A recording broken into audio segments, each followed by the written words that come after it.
Welcome in everybody to this week's edition of Valpo Basketball Weekly. Brandon Vickery with you from Valpo Sports Information. Glad to be joined by the head coach of the Valpo women's basketball program, Mary Evans, as we talk about the Valpo women's basketball team here today. And our show is brought to you by Lakeshore Bone and Joint Institute. Well, Coach, first of all, it's a unique season. First chance to chat with you this year. Just what are things like from a COVID standpoint, and what are some of the challenges that this unique year is presenting as a basketball team? It's been a crazy 9 months now. It seems crazy to be able to say that, but March 12th is when we were taken off the floor in Moline, and I think our team's excited to be back on the court. They've gone through a lot of adversity this year, as everyone has, but they've been back and playing basketball here at Valpo since this summer. The majority of them in some shape or form, a lot of just individual work, a lot of getting shots up in the gym, not a lot of team basketball until the recent probably month or two. So, it's been a big adjustment. I think we've tried to focus on just trying to improve individually in some aspect throughout the course of the last few months, whether you had access to facilities or not.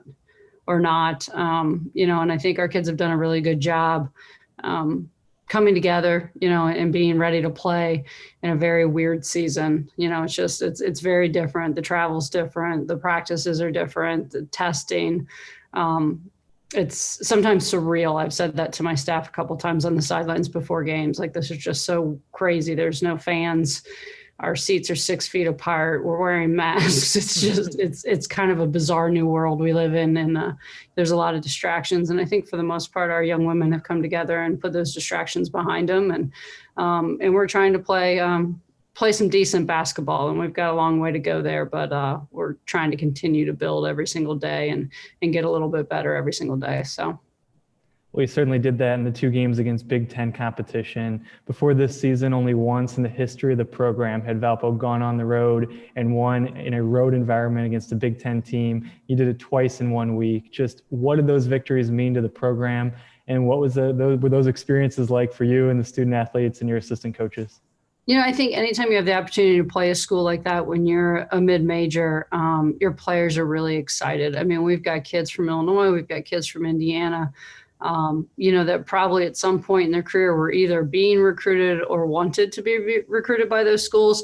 So I think you always have a bit of a chip on your shoulder. I mean, I played at a mid-major or low major school, and I can remember playing the Georgias and the Alabamas and those schools and being like, I could have played there, and you got that little extra chip on your shoulder. And so anytime you can go into that environment and you see what that's like, and it's just different. And, it's a different level of competition, different size people.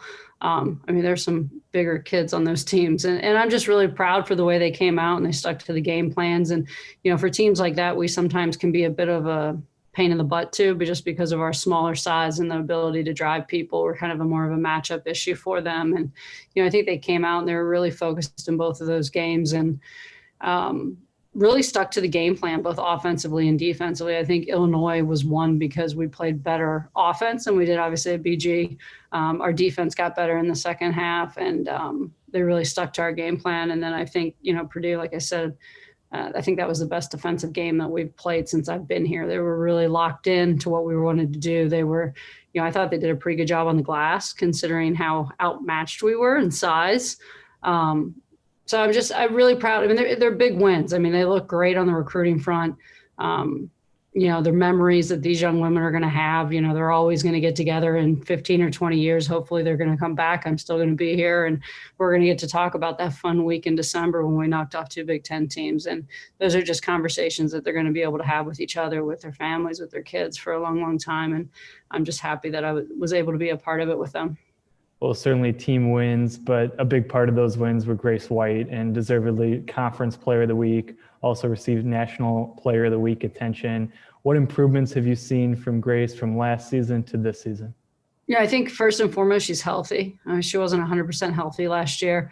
I think I've said in the past, kids that transfer, sometimes there's things that they've gone through that have made them want to transfer that they just need a little time to get through mentally. And I think she's just come back. She's really focused on playing basketball.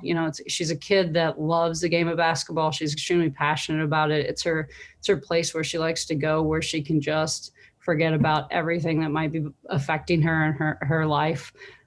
She's a kid that wants to try to play at the next level. She would like to try to go over to Europe and play. And, I think she's really focused in on trying to become a pro, like coming in and getting the extra shots, taking care of her body, focusing on her nutrition, focusing on her recovery, her strength and conditioning. And she's put in the work this off season. She's been super focused on those things. She had a great week of basketball, but I don't think it's just going to be a week. I think she's a very talented offensive player. I think the last 2 weeks we've challenged her to be better defensively, and I think she's shown that she can be a very, very good defender. Great rebounder. So she's a great kid to have on your team. She's a very unselfish player. She's not afraid to share the basketball, and brings a good energy when she plays, and she's fun to play with. I would love to be on the court with her. One hallmark of your program since you've been here has been bouncing back from losses and improving on defeats like you had the other night at Miami of Ohio. As you kind of look back at that game, what are some of the things you need to improve on going forward? It's a frustrating game. It's hats off to Miami. I think they came out. I think they were more excited than us to play the game from the word go. And I'm not going to make excuses for our performance. It was not good. We did not do a good job following our game plan.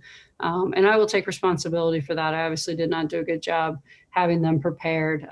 But we're going to need to get back in the film room tomorrow. We gave them the day off today to try to let them get their bodies back underneath them after 4 games in 10 days. And we're going to get back in the film room. We're going to talk about our offense. I thought we were much more we let the ball stick a lot more like we did at BG. We seemed a little tentative to drive when we did, and we couldn't score, and we threw it out. The ball just stuck instead of getting it moved and making Miami play help and get out of help. And we seemed timid the whole night. We just didn't have that aggressive nature to us. And, I think they did a great job offensive rebounding. They made some adjustments against our defense, and we needed to do a better job being able to make in-game adjustments, and we didn't. And hats off, Miami deserves to win, and we need to get back on the court. And I challenged them again in the locker room last night to come in with a really good attitude and an open mind and a mind to learn. And if we do that, we are not losers. We'll learn from it, and we'll be ready to go when we play Western Michigan on Saturday.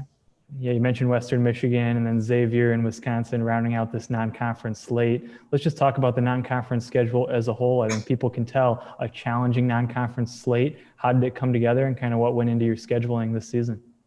We had a schedule that did not include 3 Big Ten games. We had our initial schedule where we were going to play Wisconsin. We had Louisville on the schedule. Due to COVID, we just felt like the Louisville game wasn't a good game for us to play. It wasn't really at a college location, testing fans. A lot of that was up in the air. And so we just decided to move on from that. We had some other teams and other conferences that were waiting so long for their conference schedule that we decided to push those games off one more year. And, I had the ability. Illinois reached out, Purdue reached out and said they were looking for games after they got their schedule. And, I am a fan of playing a hard non-conference schedule. I think in retrospect, last year we got off to a really good start, but I don't know that we challenged our team with the level of competition that we needed to be ready for the Missouri Valley. And I think very much that first weekend against Southern Illinois and Missouri State, we were kind of taken back by the physicality and the size of our league. And so I thought playing obviously 2 MAC teams that were much bigger than us, 2 Big Ten teams that were much bigger than us. I have a feeling Western Michigan and Xavier are going to be much bigger than us, that we'd have early enough looks at that, and we will have kind of played through that physicality piece and hopefully work through some of the things that come along with playing against really aggressive, physical, big teams and be ready to go when we open up with Illinois State on the 1st and the 2nd. So there was some thought to that, and why we put it together the way we did. And we had a limited number of games this year, obviously with a schedule with 9 games or 11 games, you can schedule a few more of those other games in there, but there just wasn't the room to do that this year. And we decided just to challenge them and see what happens. We thought we had a pretty mature team coming back. And so far, we probably were expecting to be 2-2 at this point, just probably a little bit different way. There she is, the head coach of the Valpo women's basketball program, Mary Evans. The team opens up at home this weekend. You can continue to catch all the action on ESPN3 and ESPN+. And for all the latest in Valpo women's basketball, check out valpoathletics.com.